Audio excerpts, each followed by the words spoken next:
It is Monday, March 14th in the NBA, and I'm back with my 3 best picks of the day. Yo, what's going on, everyone? This is Austin from Calling Our Shot, and we are back. We took Sunday off as I was at Disney World with the family, but we are back rejuvenated and ready to go to tackle the rest of March. Now, I won't lie to you, March has not been good. We had a terrific February, hitting like 66% of our bets, but March hasn't been good, and we're going to get back to one of those winning ways hopefully today. The last time you saw me was on Saturday. It was an 0-3 day, losing Garland on the hook, and Mobley and Drew just weren't all that close, but we're still up a good amount on the year, so we got to all say bankroll manage. We're going to get back after it into the winning column today, and that's what we're going to do. Now, if you are new to the Call on Our Shot community, welcome aboard. Thank you for watching the daily video. If you want to hit that subscribe button down below, we would appreciate it. Join the community. We can't do it without you guys. Drop a like, too, on the video if you can. We are back to ready to give you some winning plays. Now, shout out again to our COS All-Stars. We can't do it without you guys. I appreciate you all for your support. Even though March has not been a great month to us, we're still going to keep going after it. So we appreciate you guys all for joining the community and also becoming a COS All-Star. Our newest All-Stars, a couple are we're welcoming back.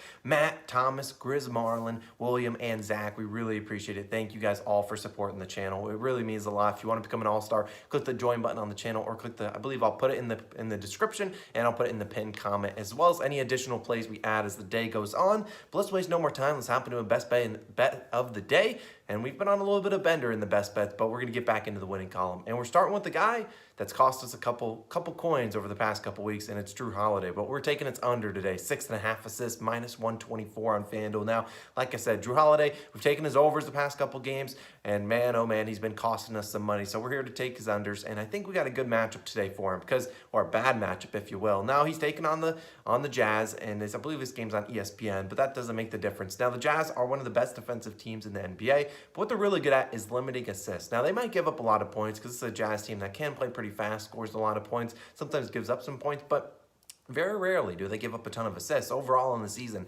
they've given up the 5th fewest assists per game overall and the fewest assists per game to opposing point guards. And it's not like that's just they did really good at the beginning of the season. Now they've been terrible, but the numbers still average out. They still have been up the top of the league in the last 7, the last 15, last 30 games. Been a very good defense in terms of limiting assists. Now, we saw that just a couple days ago when we had our DeJounte Murray same game parlay with Rudy Gobert. Side note, you might see it later in the video. And you saw DeJounte have 4 assists against them. Now, he had 21 assist chances, but it's obviously hard to convert assists against this Jazz team. Well, obviously, with Rudy Gobert kind of manning down the paint. Now, on the year, Drew Holiday averaging 6.7 assists per game. So right at this line. And we'll see him, we'll see Giannis, we'll see Chris Middleton all kind of share and carry the ball and do their own roles. Now, over the last 15 games, Drew's averaged 12.7 assist chances per game, Giannis 12.1 assist chances per game, and Chris 10.4. Like I said, all guys are going to hold the ball, and if one guy gets going, that likely means Drew or Chris or whoever it may be, or Giannis,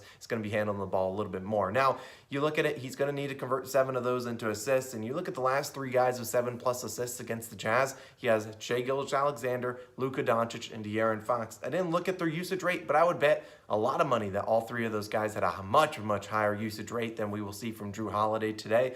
And look, Drew Holiday has also struggled versus the Jazz too in his only game versus them as a Milwaukee Buck. Just 5 assists, finishing too short of what he needs to hit this over. And look, even when he was a Pelican, struggled to hit this line too, going under in his last 6 straight games. 4 of those games, he didn't even get over 4 assists. He had 3 or 4, and he had 1 game with 6 assists. So mostly he's been staying under this line pretty conservatively. And you look, he hasn't had his whole career hasn't had a great success rate against this Utah Jazz team. Also a team that doesn't give up a lot of 3-pointers. And look, he's going to need 7 assists here to ruin our under, and 7 assists isn't the easiest number to obtain. We'll see Giannis, who will hopefully be ball hogging a little bit as you look at the Bucks as they try to bounce back after a disappointing loss, I believe on Sunday or Saturday against the Warriors. So look, Brook Lopez is back today too. Could he screw up the offense? At least I believe Brook Lopez, as of 7:20 a.m. Brook Lopez is supposed to be back. So hopefully maybe he screws up the offense. Maybe we see Bobby Portis together.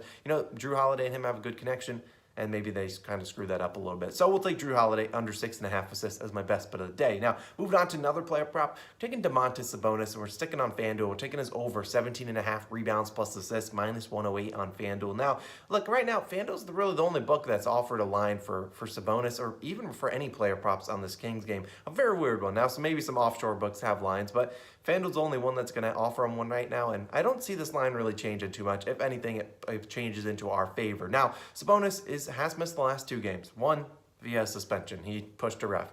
Yeah, you can't do that. Now, number 2, he was for personal reasons. I believe Alvin Gentry did not say what it was, but I have no concern here for his normal minutes, assuming he does suit up, and obviously if he doesn't, then this play will void. Now, Sabonis has been, obviously was a member of the Pacers for a while, but since being on the Kings since the trade deadline, played in 11 games, averaged 12.8 rebounds per game and 5.9 assists per game for 18.7 rebounds plus assists. Now, if you only have an individual line, you need either, you're like, Austin, I need a rebounds line or I need an assist line. Which one do I go with? I like the rebounds at 11.5 a little bit more. Now, he's hit this over 9 of those 11 games with the Kings, and granted, 3 of them were on the dot with 18, but hey, a cash is a cash nonetheless. And if you look at his last couple games, he's had, 18, 16, and 18. He has struggled with foul trouble in all those games, so hopefully we can stick out of foul trouble. And today's matchup against Nikola Vucevic and the Bulls isn't honestly too bad. Now, Sabonis has played against the Bulls, luckily as a member of the Kings already in that game. 12 rebounds and 8 assists for 20 combined rebounds plus assists. Now, prior to that, Sabonis obviously played Vucevic a good amount as the Pacers, and he had 20 and 21 rebounds plus assists in their 2 matchups prior to that one as a member of the Kings. Now, look, over his last 5 games against Vucevic, cashed in all 5 of them, having 20 plus rebounds plus assists in all 5 of those games. I expect him to see his normal 32 to 35, 37 minutes if he can stay out of foul trouble, which I think he can. Now, Alex Caruso is also back for the Chicago Bulls, so maybe that limits De'Aaron Fox a little bit. Maybe they need Sabonis to help Fox and other guys get open, get a couple more assist opportunities. But look, and this is a guy in Sabonis that could hit this over in rebounds. We could need 0 assists today. This is a guy that could hit 18 to 20 rebounds. It's not outside the realm of possibility for Sabonis. And look, since joining the Kings, those 11 games, we've seen Sabonis average 19.7 rebound chances per game and 10.4 assist chances per game. So nearly over 30 rebounds plus assist chances. I think he can easily get it done. He's going to convert a high percentage of those rebounds. And look, Damian Jones, Rashawn Holmes, and even Alex Len, who I believe has a back injury, all those 3 guys didn't necessarily play too well with Sabonis out via personal reasons and a suspension. So I think the Kings can hang around in this one. We should see Sabonis play his normal minutes. And look, they're only 5-point underdogs against the Bulls. I think they can hang around in this one. So I'll be taking Sabonis over 17.5 rebounds plus assists. Like I said, if you need an individual line, take us over 11.5 rebounds. I think that's a pretty good one. Now, my final play before we get into a spread lean and another player prop lean that I have, we're taking DeJounte Murray. We're going with the same game parlay, minus 134 on FanDuel. Now, look, I know people have said this is a lot to ask for one player, or, these same game parlays aren't very good bets. But look, I feel like this is too good to be true. And if this one doesn't hit, then maybe we'll retire the same game parlay